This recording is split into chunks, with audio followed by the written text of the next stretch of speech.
जैन बच्चों, इस समय आप लोग महामना इंस्टीट्यूट के यूट्यूब चैनल से जुड़े हुए हैं और इस चैनल में मैं आप सबका स्वागत करता हूं।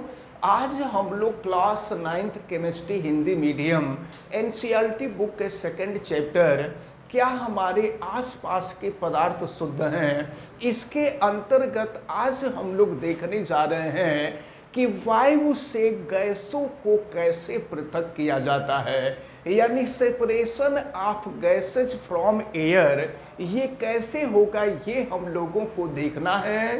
तो हम आपको बता दें कि वायु जो होता है यह कई गैसों का समांगी मिश्रण होता है, लेकिन वायु में ऑक्सीजन पर्याप्त मात्रा में पाई जाती है, उसमें आर्गन भी कुछ मात्रा में होती है और नाइट्रोजन बहुत अधिक मात्रा में होती है। और नाइट्रोजन भी एक तरह से निष्क्रिय गैस की ही तरह व्यवहार करती है। तो देखिए, अगर हम चाह रहे हैं कि वायु में उपस्थित जितनी गैसें हैं सभी गैसों को पृथक कर लें, तो अब हम करते क्या हैं कि सबसे पहले वातावरण में उपस्थित वायु को एकत्रित कर लिया जाता है और फिर दाब बढ़ा करके इसका टेम्परेचर कम कर दिया जाता है, या दूसरे शब्दों में कह लीजिए कि इसका तापमान कम करके दाब बढ़ा करके इसको संघनित कर दिया जाता है। जब संघनित कर दिया जाता है तो वायु का मिश्रण जो गैस अवस्था में रहता है यह द्रव अवस्था में आ जाता है, यानी अब हमको द्रव वायु प्राप्त हो जाती है। याद रखे रहिएगा, वायु द्रव अवस्था में भी पाई जाती है।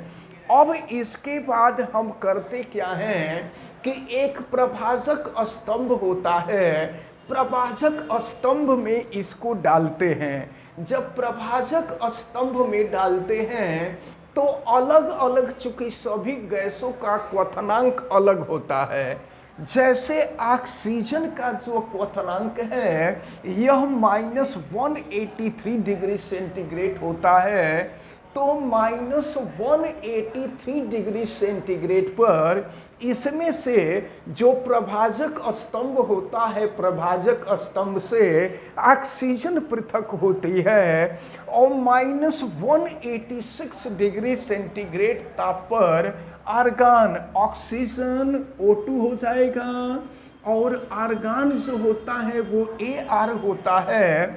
-186 डिग्री सेंटीग्रेड ताप पर आर्गन पृथक होता है और फिर -196 डिग्री सेंटीग्रेड पर नाइट्रोजन गैस इसमें से मुक्त होती है। और हम आपको बता दें कि वातावरण में, यानी हवा में वायु जो होता है उसमें ऑक्सीजन 20.9 यानी लगभग 21% ही होता है वायु में, और 0.9% या जिसको लगभग हम 1% कह सकते हैं, 1% आर्गन होता है और ये 78% नाइट्रोजन होता है, यानी वायु में नाइट्रोजन ही 78 सबसे अधिक होता है। लेकिन एक बात आपको ध्यान में रखना है कि सांस लेने में नाइट्रोजन की आवश्यकता नहीं होती है, लेकिन इस नाइट्रोजन के ही वजह से, चूंकि नाइट्रोजन अक्रिय गैस है और यह नाइट्रोजन ऑक्सीजन की किसी अन्य गैस से क्रिया नहीं होने देती। अगर वातावरण में नाइट्रोजन इतनी अधिक मात्रा में नहीं होता ना, तो वायु में उपस्थित ऑक्सीजन किसी दूसरे गैस से क्रिया कर लेती है और दूसरे गैस से क्रिया करके कोई दूसरे गैस का निर्माण कर लेती और वातावरण में ऑक्सीजन रह नहीं जाता, जिससे हम लोगों को सांस लेने में दिक्कत होती और आदमी मर जाता। तो इस प्रकार जो है वातावरण में ये जो नाइट्रोजन गैस है, इस नाइट्रोजन गैस को हम सांस लेने में यूज नहीं करते हैं, लेकिन इसका होना इसलिए आवश्यक होता है कि इसी के वजह से ऑक्सीजन गैस जो है हम श्वास में ले सकते हैं आसानी से। तो इस प्रकार प्रभाजक स्तंभ के द्वारा वायु में उपस्थित गैसों को पृथक किया जाता है, और इस विधि को आप अच्छी तरह से ध्यान में रखे रहेंगे। इसका फिगर काफ़ी जटिल है, इसलिए हमने बोर्ड पे नहीं बनाया है। हम आपको ये फिगर के माध्यम से, इसको प्रवाह चित्र कहते हैं, प्रवाह चित्र के माध्यम से हमने आपको बताया है।